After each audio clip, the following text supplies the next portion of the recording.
Und die Beeren haben sich dieses Jahr quasi selbst geerntet. Oh nein, so sieht es hier überall aus. Überall liegt mal so ein abgeknackter Baum. Hallo ihr Lieben, ich bin gerade auf dem Weg mit dem Fahrrad in meinen Garten. Gestern gegen 17 Uhr ist in Berlin nämlich das Sturmtief Ziron über Berlin gefegt. Ich wohne ja hier im Norden und mein Garten ist auch im Norden. Und hier hat es einige Bäume entwurzelt. Und mein Nachbar hat mir auch schon einige Bilder geschickt, wie es bei uns wohl aussieht. Und da werde ich mich jetzt mal überzeugen davon, was alles jetzt an Schaden im Garten passiert ist. Es ist wohl einiges rumgeflogen. Und auch hier auf den Straßen Berlins liegen viele, viele, viele Äste rum. Der Verkehr rollt aber wieder teilweise. Wenn man sich überlegt, da hinten sind die Schrebergärten und hier vorne sind die Bäume einfach komplett über den Weg gekracht. Oder der Baum. Kann man schon von Glück reden. Und hier ist auch ein Baum, den hat es echt enorm entwurzelt fast. Also der wird wohl gefällt werden müssen. Der sieht nicht gerade sehr gut aus. Und das ist genau das, was ich gesagt habe schon letzten Mal. Es war so trocken und hier ist auch super sandiger Boden. Ja, dann gucke ich jetzt gleich mal in meinen Garten, wie es da ausschaut. Hier ist mein Fahrrad. Ja, mal schauen, wie es jetzt aussieht. Ich sehe schon von weitem, dass hier ein bisschen was rumgeflogen ist. Und ja, der Schirm wurde irgendwie aufgepustet oder irgendwie sowas und ist total schief. Und die Stangen sind alle kaputt. Ob man den noch reparieren kann, weiß ich nicht. Oh nein. Eieiei.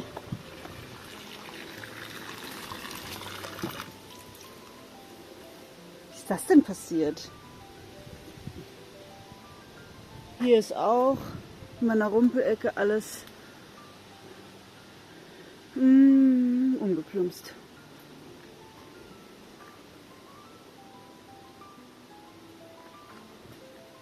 Gießkannen liegen rum.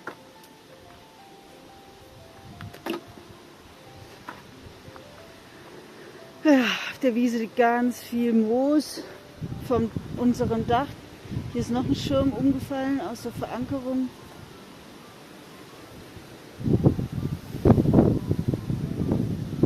Ja gut, ein bisschen was rumgeflogen, was hier nicht rumfliegen sollte. Oh nein, die Johannisbeere. Krass, die habe ich erst neulich richtig tief im Boden verankert. War wohl nix. Die muss ich gleich mal wieder richten. Ist aber nicht abgebrochen. Nur ganz viel Moos liegt auf dem Boden, welches oben von unserem Dach runtergeplumpst ist. Naja, habe ich ein bisschen was zu tun, würde ich sagen. Und bringe das mal wieder in Ordnung. Ja, dann bringe ich mal alles wieder in Ordnung, bis wir dann mit der normalen Gartenarbeit weitermachen können.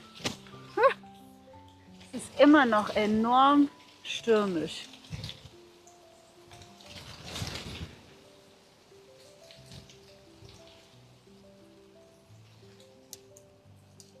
Und die Temperaturen sind auch ganz schön gefallen in den letzten Stunden.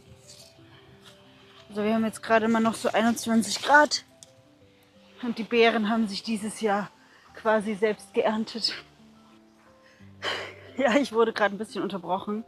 Ich habe zwar jetzt schon alles zusammengehakt, muss es aber gleich eintüten und wurde unterbrochen und komme mit einer Gurke zurück. Schaut mal, das haben die Nachbarn schon im Garten. Das ist echt toll. Meine Gurken blühen gerade erst. Ja, denn auch, ich blende es mal ein, auch bei anderen Parzellanten sind natürlich Bäume umgeplumpst und aufs Grundstück gefallen. Und da koordiniert man natürlich ein bisschen, hilft, dass gerade wenn jetzt jemand nicht mehr so rüstig ist, dass es dann weggeräumt wird.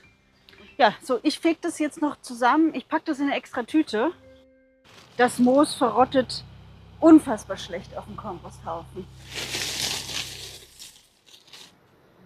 Hier sind übrigens die Salate leider nicht angewachsen. ein einziger vielleicht. Ich habe dann noch ein paar Gurken von der Nachbarin bekommen. Habe ich die halt hingesetzt. Aber schaut mal, was der Sturm hat sogar eine Blume umgeknickt. Also diese wilde, ausgesäte Mohnblume. Krass, oder? Der ist hier so richtig durchgefegt. Wie man gut erkennen kann, sind meine Röschen nun langsam verblüht an diesem Strauch. Aber dieser Strauch blüht mehrmals im Jahr. Das heißt, ich kann jetzt die Blüten schneiden und dann wieder einen Neuaustrieb damit fördern. Ich habe meinen Eimer vergessen. Da bin ich wieder. Und wenn ich nicht weggeweht werde, schaffen wir heute noch alles. Bei Rosen auf keinen Fall jetzt hier nur so diese kleinen Köpfchen schneiden. Nicht, das ist falsch, sondern diese Rose, die hat ja so einen ganzen Pulk an Blütenköpfen. Da warte ich dann halt auch immer, bis wirklich so ein ganzer Pulk auch leer ist. Hier hinten blüht noch einer, der darf noch bleiben. Und dann suche ich mir eine geeignete Stelle zum Schneiden, die schon ein Stückchen weiter unten ist. Manchmal hat man auch Knospen, die man sieht. Dann kann ich das verwenden. Wenn nicht, dann einfach nur weiter unten auf jeden Fall abschneiden. Wenn du eine Knospe hat, die Rose, dann ist es immer gut, wenn die nach außen zeigt, weil dann ist der nächste Trieb dann auch wieder so ein Stück weit nach außen. Und immer so leicht schräg abschneiden, da kann dann das Regenwasser besser ablaufen. Hier ist auch schon wieder ein Neuaustrieb, hier kommen dann die nächsten Blüten. Das lasse ich jetzt hier noch. Zum Beispiel hier ist auf jeden Fall dies noch ganz frisch und dann werde ich den Insekten ja jetzt was klauen, was ich nicht möchte.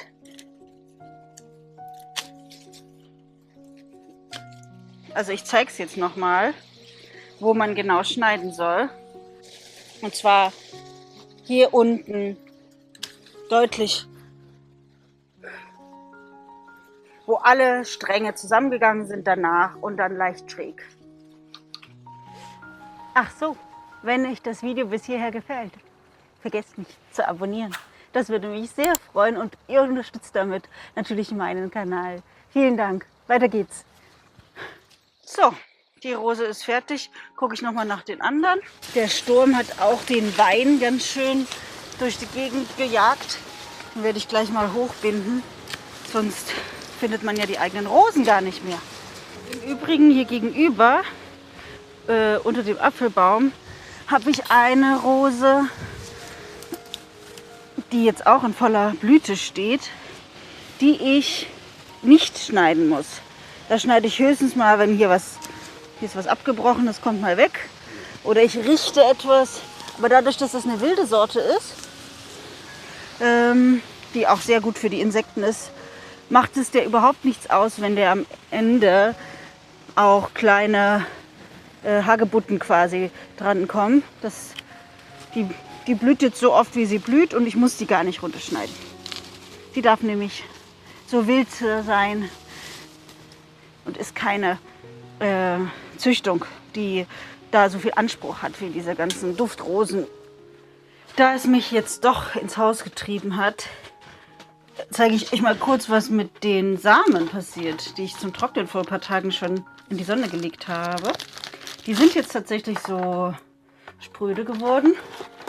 Zeige ich das mal. Das heißt, wenn man da jetzt so ein bisschen diese Kapsel bewegt, öffnet sich das schon und der Samen kommt raus. Und damit das ein bisschen automatisch geht, packe ich die jetzt in eine Tüte. Und innerhalb dieser Tüte knusper ich dann jetzt, breche ich die Schale auf. Und dann ist es ganz leicht, dass man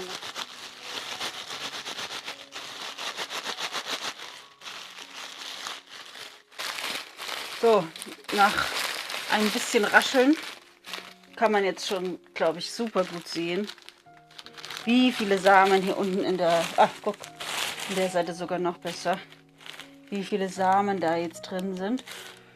Ja, und da sind sogar noch mehr drin, aber ich glaube, so viel braucht man eh nicht. Deswegen fülle ich die jetzt erstmal kurz ins Glas.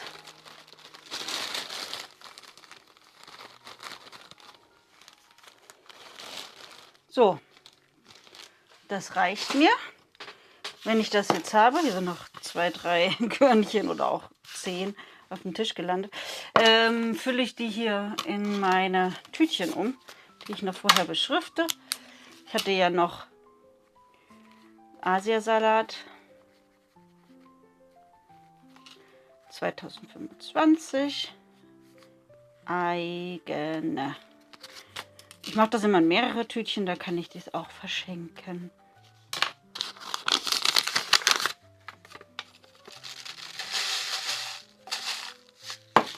So, das ist fertig. Übrigens hat der Sturm auch meine kleine Tomate aus dem Topf gezogen.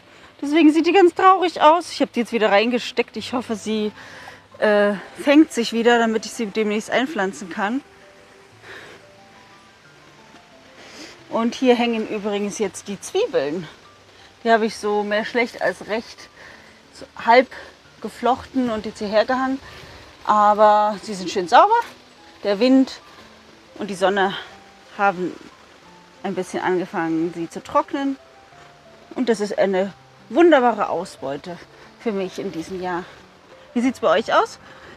Habt ihr schon eure Zwiebeln eingeholt oder sogar den Knoblauch?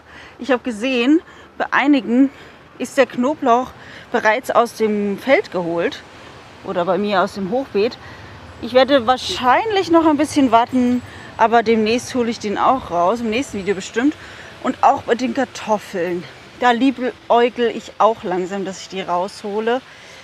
Denn, ihr wisst ja, ich liebe ja rote Beete und hier kommt die ganz gut. Da kommt schon ein bisschen.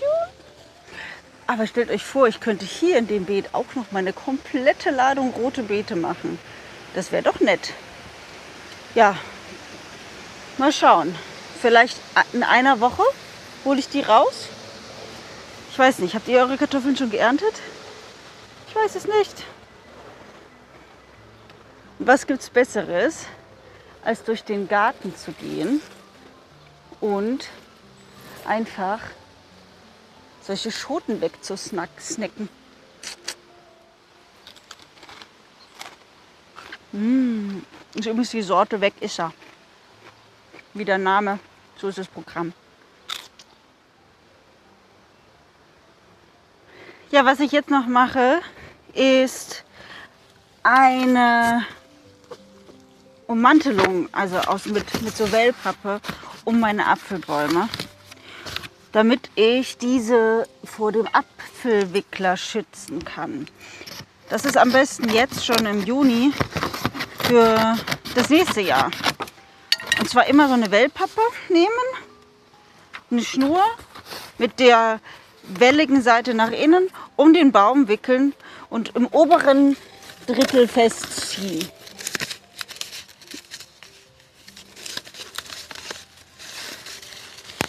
Diesen Tipp hat mein Mann mal bekommen von einem Apfelbauern.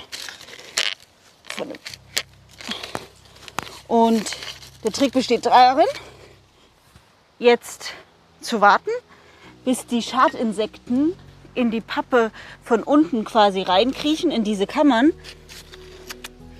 Und nach ein paar Wochen wird es entfernt und vernichtet. Entweder man verbrennt es oder kommt es in die schwarze Tonne, damit die Schadinsekten, die von unten eigentlich in den Baum schon einnisten wollen, vernichtet werden. Wie zum Beispiel halt der Apfelwickler. Was ich noch gemacht habe, man sieht es hier, ich habe schon mal noch eine ordentliche Ladung Pferdedung draufgepackt, damit die Äpfel jetzt noch mal so einen kleinen Boost bekommen und schön groß werden. Und damit bin ich am Ende meines Videos. Ich hoffe, euch hat es wieder gefallen bei mir im Schrebergarten. Wenn ja, lasst ein Abo da, dann sehen wir uns auf jeden Fall nächste Woche wieder beim nächsten Video bei mir in Berlin in meinem Schrebergarten. Macht's gut und wir sehen uns.